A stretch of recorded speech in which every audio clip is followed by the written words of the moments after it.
Well, I'm just been marking out the position for all the various bits. So the hinges for the vent flaps, the trimming lines roughed in, both sides for this top rail, the L's for the, I think, windscreen wiper and washer jets, obviously hinges as well, and I've tweaked the brackets. They're ready to tack in now. Middle one I believe has a hole here for letting the water in. I mean windscreen wiper paraphernalia goes through there or something like that. Yeah, so yeah, a lot of messing about, a lot of fiddly bits, but I'm trying not to mess it up at this stage because that would be a little bit frustrating.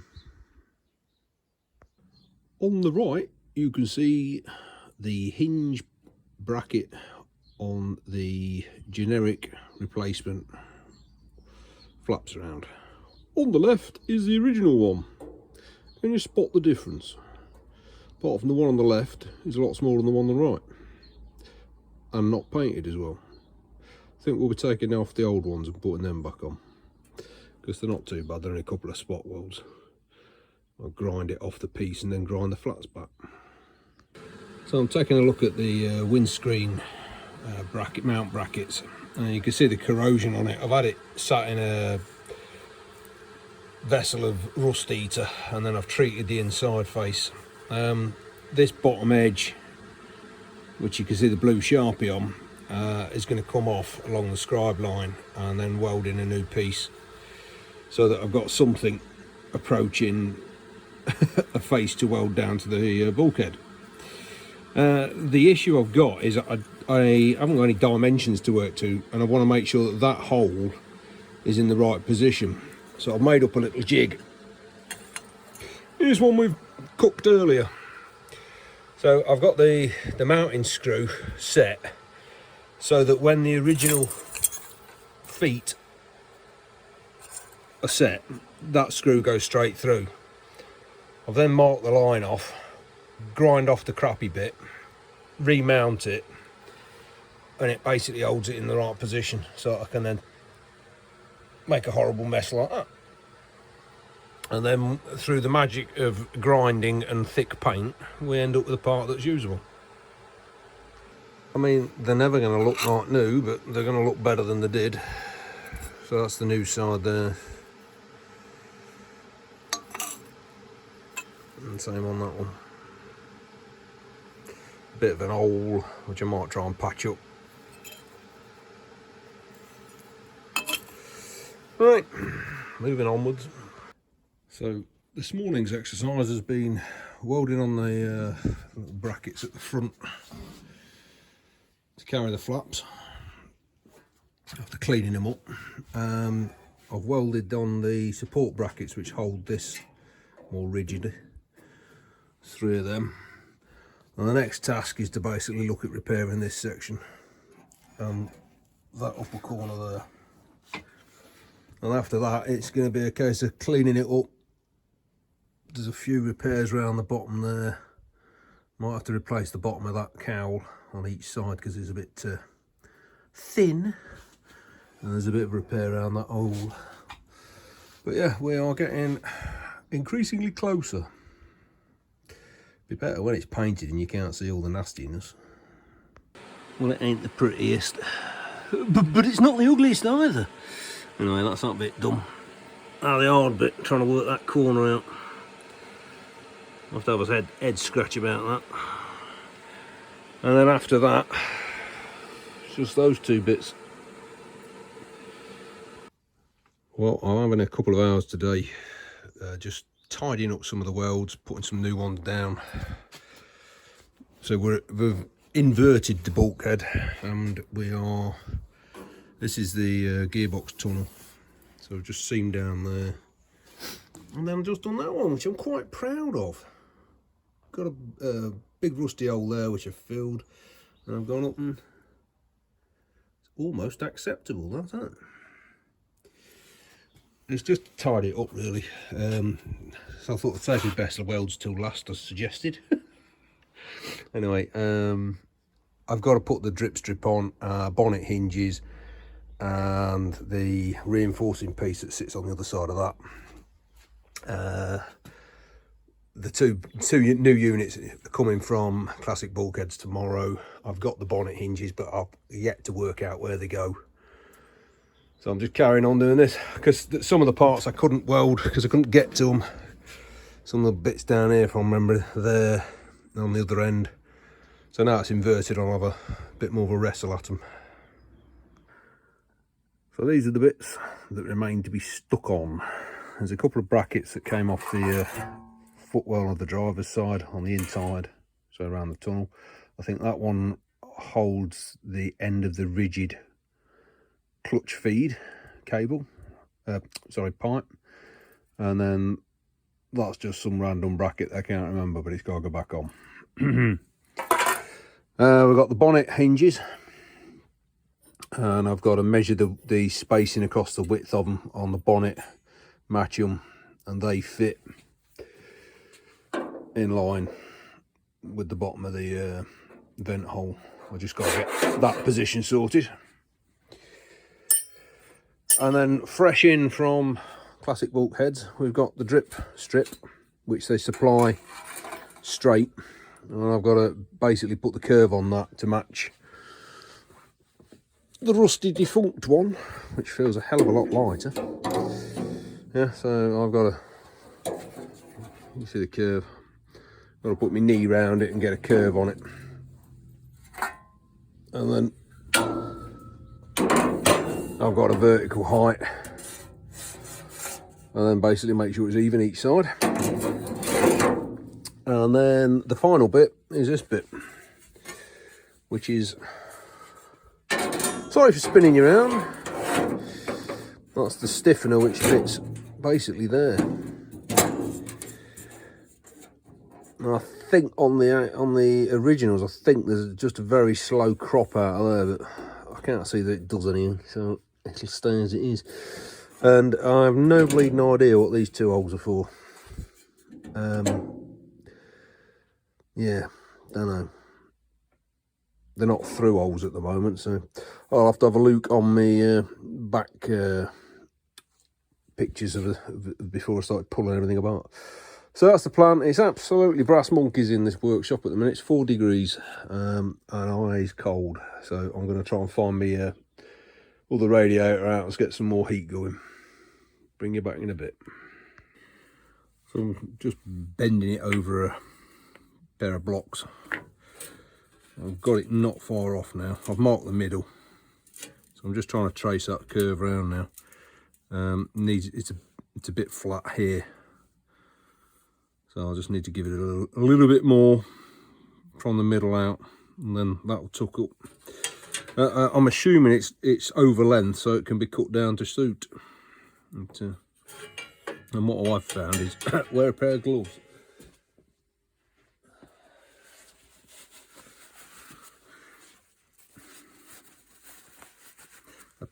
To my knowledge, the bonnet doesn't actually touch this. It's only a sort of drip tray for sitting underneath.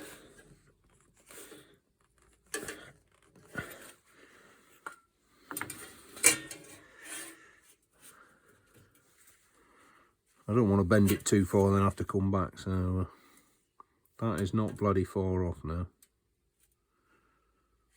That's in itself not a smooth curve.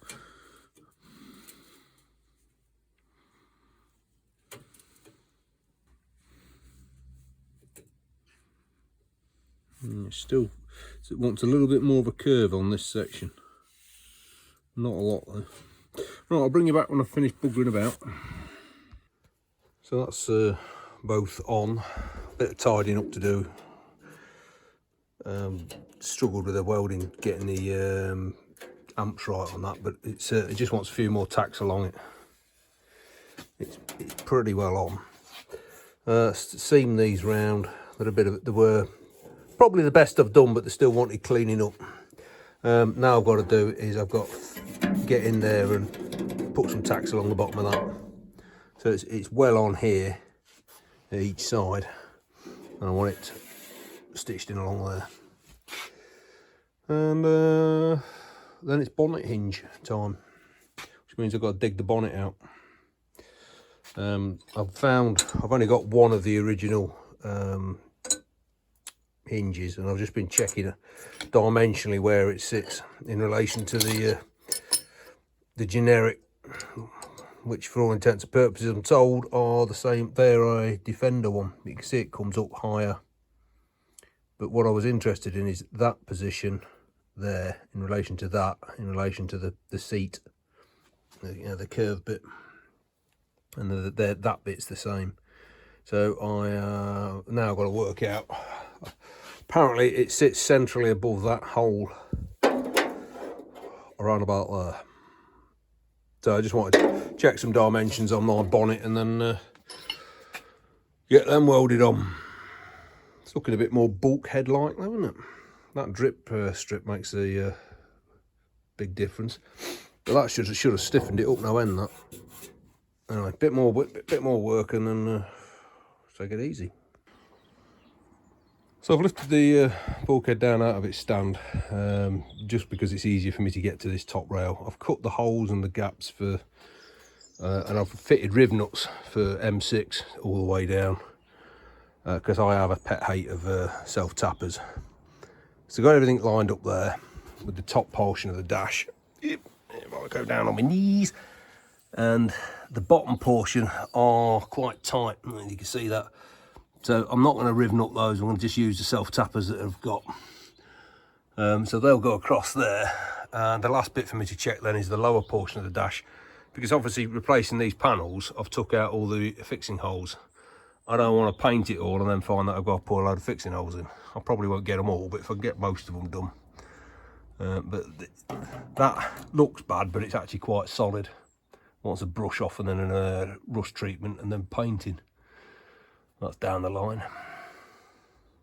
Interesting chatting with the nice young man when he was talking about the cutouts.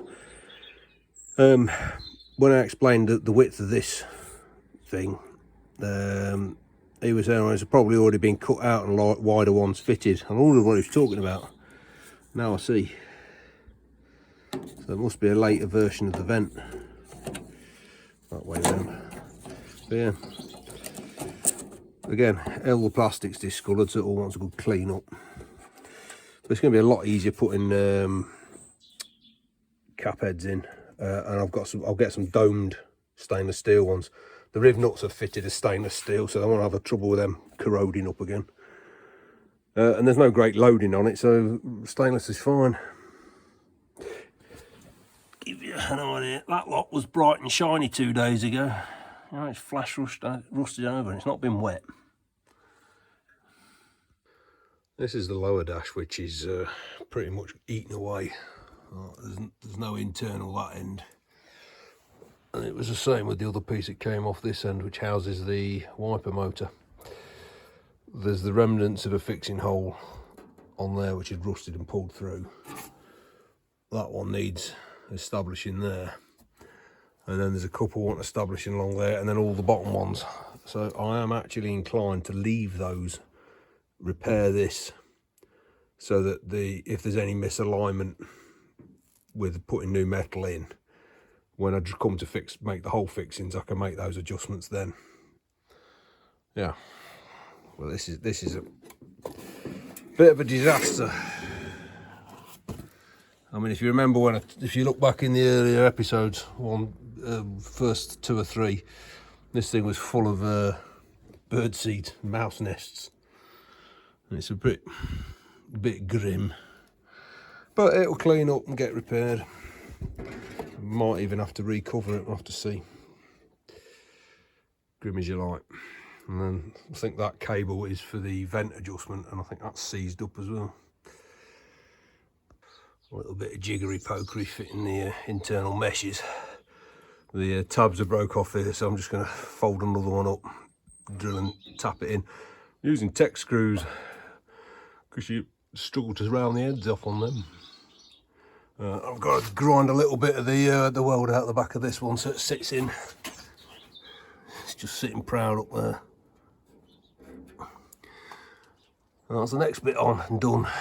So that can come out, and we're getting close to being able to say it's done. Well, I'm calling that ready for seam sealing now. Needs a good clean off with some solvent, clean it. A good friend of mine, new to me, picked me up some of this stuff, which is great apart from it's black and I didn't notice. I'm going to do it with white for the simple reason I think it's going to be easier to coat it without it showing through. I might be talking a load of crap, but yeah, might as well start as I mean to go on. So I've ordered another 3 tubes. I can use that stuff on the lower down or on the undersides. What have I learned from the experience? I still can't weld for shite. Looking at this section, when I run a straight edge over it, there's a bit of it's worse there. That's not bad. I've no idea how much filling that I build filler primer puts on. I'm guessing it's thou, it's you know, fractions of a thou rather than I don't know, waffle. That's the first half, so that's this face, anything I can reach. It needs flipping upside down and me getting the bits that I can't reach without standing on my head. It's only a brush coat of rust inhibitor, but I wanted to get something on just to provide a bit of protection before I put the seam seal in. I've got to give that, I think it's 4 hours before I can top coat or overcoat it. I'm going to give it till it's touch dry and then spin the unit round and look at the other side. So yeah, it's going to be a slow process. I'm brushing it on because I can't start spraying in air and a roller won't get into where I need it to get in. So it takes about an hour and a half. Yeah. Let's not look too close. As my mate said, it'd be alright, just denib with an 80 grit. Well, that's the first very rough painted coat of the Corylus S, which is a rust stabiliser. I had to get some on it because it's flash rusting during the day and if I keep polishing it off there'll be no left. Anyway, the plan is give it a couple of coats of that, get around all the nooks and crannies, let that all harden off, and then shift it out of here into its temporary storage position where I can worry about then top coating it at a later stage. So yeah, can't really tell you much more. It's been educational. Can't fault the guys down at Classic Bulkhead rebuilding. The nice young man and the nice not so young man, his dad. Yeah, full thanks to Anthony, smashing chap. Oodles of help over the phone, and for a non-fabricator, non-welder, it's proved invaluable. The experience they've got, well, it's taken me from taking a pile of rust into producing a usable bulkhead. I wouldn't say it was perfect, it's a long way from it, but it's the best I can do, and basically that's how I work to the best that I can and call it done. So yeah, I've got to decide on what I'm going to do for the paint system on it now. Probably an awful lot of was it high build primer. Chatting to a friend of mine who used to work in a body shop, and he was recommending going for a 2K system. I know nothing about it. I had envisioned, and I'm still considering doing the Paintman paints,